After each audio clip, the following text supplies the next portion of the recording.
양배추 머리. 우리 집 길 건너편에 양배추 농장이 있었다. 농장 주인은 존 베컷이었다. 베컷이는 농장 끝에 있는 통나무 집에서 혼자 살았다. 양배추는 늘 반듯하게 잘 정돈된 밭고랑을 따라 가지런히 심어져 있었다. 길 가까운 쪽으로 밭이 끝나는 곳에 역시 통나무로 만든 작은 요새 하나가 있었다. 아주 오래전 인디언들이 사용하던 요새라고 했다. 베컷이는 말이 없고 얼굴은 늘 굳어 있었다. 그가 웃는 것을 보았다는 사람도 없었고 나는 그가 웃는 모습을 본 기억이 없었다.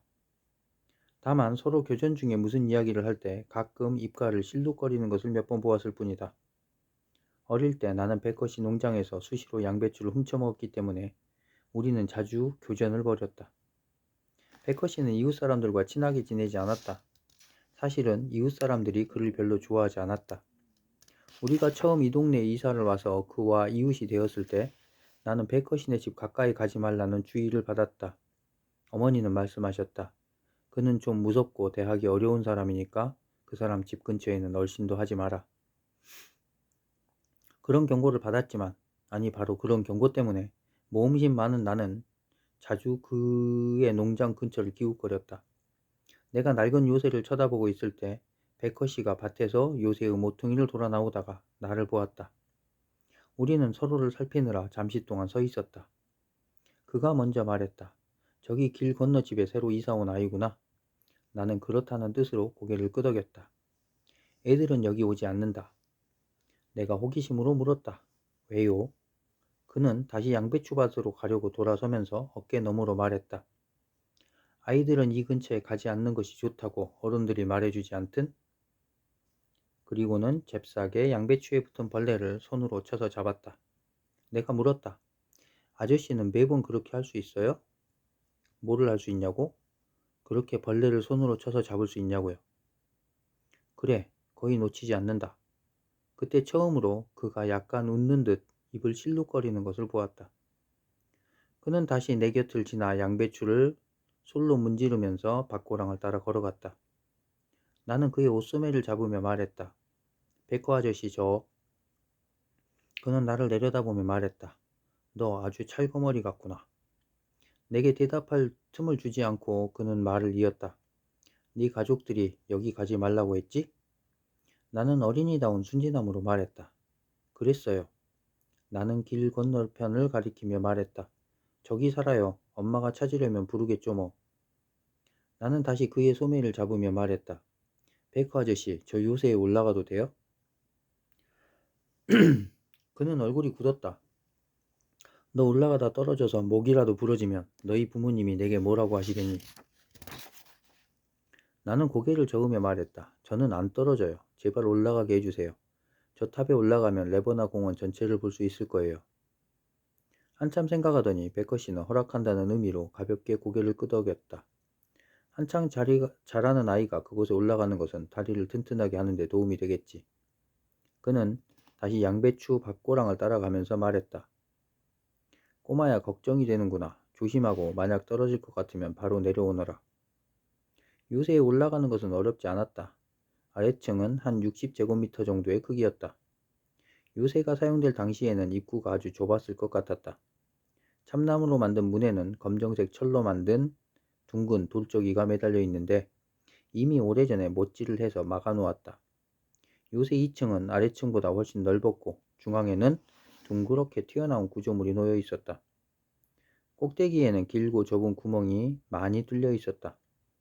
적들을 향해 대포를 쏠 수 있게 뚫어놓은 구멍이었다. 벽들은 전부 굵은 통나무로 만들어졌다. 나는 다시 아래로 내려와 둘러보았다. 바닥에는 통나무 사이에 흙을 채워 놓았는데 오랫동안 사용하지 않아서 흙이 다 떨어져 나가고 없었다. 양배추밭을 접하는 한쪽 바닥에는 큰 짐승이 파놓은 것으로 보이는 커다란 구멍이 뚫려 있었다. 나는 베커 아저씨에게 잡히지 않고 미끄러져 들어가기에 아주 적당한 크기의 구멍이었다. 내가 베커 아저씨에게 잡히지 않고 미끄러져 들어가기에 아주 적당한 크기의 구멍이었다. 여름에는 저녁 식사가 끝나면 부모님과 나는 현관에 있는 그네 의자에 앉아 쉬곤 했다. 우리는 베커 아저씨가 그의 통나무 집에서 양배추 밭고랑을 따라 풀을 매거나 다른 일을 하는 것을 볼 수 있었다. 그의 모습이 보이면 자연스럽게 그에 대한 이야기가 나왔다. 어머니는 항상 저런 불쌍한 베커 씨로 이야기를 시작했다. 어른들이 베커 씨에 관해 이야기를 할 때는 늘 목소리를 낮추었다. 무슨 신비한 베일에 쌓여 있는 것 같았다. 언젠가 이모네 가족이 우리 집에 왔을 때 어른들은 현관 앞에 모여서 이야기를 했다. 베커 씨에 대한 이야기가 나왔고 나는 우연히 어른들의 대화를 엿듣게 되었다. 그제야 베커 씨에 대해 알게 되었다. 베커 씨는 오래전 결혼을 했는데 결혼은 바로 그날 밤에 부인이 죽었고 그날 이후 베커 씨도 산송장이 되어 있다고 했다. 그 일을 겪은 후 그는 세상을 버린 은둔자처럼 살면서 누구하고도 말을 하지 않고 혼자 지냈다. 일주일에 한 번 식료품 가게와 잡화 가게에 가는 것 말고는 집 밖으로 나오지 않았다. 그런데 해마다 열리는 농작물 품평회에는 꼭 참가하여 자신이 수확한 농작물을 내놓았다. 나는 얼마 지나지 않아서 양배추의 머리 부분이 얼마나 맛있는지 알게 되었고 수시로 양배추를 훔쳐 먹었다. 그러나 요새 아래 구멍으로 도망쳤기 때문에 불쌍한 베커 아저씨는 한 번도 나를 잡지 못했다. 나는 양배추를 훔쳐서 그 구멍으로 들어가 요새 지하실에 앉아서 통나무 사이로 들어오는 희미한 빛 속에서 양배추 머리를 맛있게 먹었다. 양배추가 자라는 계절에는 재미로 일주일에 한 번꼴로 양배추를 훔쳐 먹었다. 베커 아저씨가 밭고랑 저쪽 끝에 갔을 때를 기다렸다가 슬쩍 한 포기를 뽑아서 요새 지하실로 들어갔다. 베커 아저씨는 괭이를 흔들며 고함을 치면서 나를 쫓아왔다. 그는 내가 요새 지하실로 숨어 들어가는 것을 꿈에도 생각지 못하는 것 같았다. 그가 양배추 밭에 들어온 나를 보고 쫓아오면 나는 얼른 양배추 하나를 뽑아 팔에 끼고 달렸다. 그가 밭고랑에 반쯤 왔을 때 나는 이미 요새의 지하실로 숨어든 뒤였다. 그가 괭이를 들고 위협하며 쫓아와도 항상 여유 있는 거리를 유지할 수 있어서 나는 양배추 머리를 머리 위로 던지며 약을 올리고는 달려가 지하실에 숨었다. 베커 아저씨는 항상 나를 위협하며 이렇게 말했다. 내가 네 버릇을 고쳐놓겠다. 이 미꾸라지 같은 녀석아, 기다려. 한 번은 아버지와 내가 가게에 다녀오다가 베커 아저씨를 만났다. 두 분은 멈춰서서 잠시 이야기를 했다. 아버지가 물었다. 존, 개 한 마리 키우지 그래요?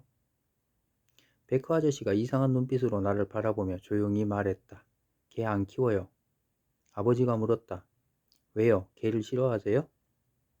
프레드 씨, 개를 싫어하는 것은 아니지만 다른 이유가 있긴 있지요. 하여튼 지금은 개를 안 키울 거요. 우리가 집에 도착했을 때 어머니가 현관에서 기다리다 물었다. 당신과 이야기하던 사람 베커 씨 아니에요? 맞아, 그 사람이요. 그가 아직은 개를 키우지 않겠대. 농사 짓는 일 말고는 아무것도 할 수 없다니.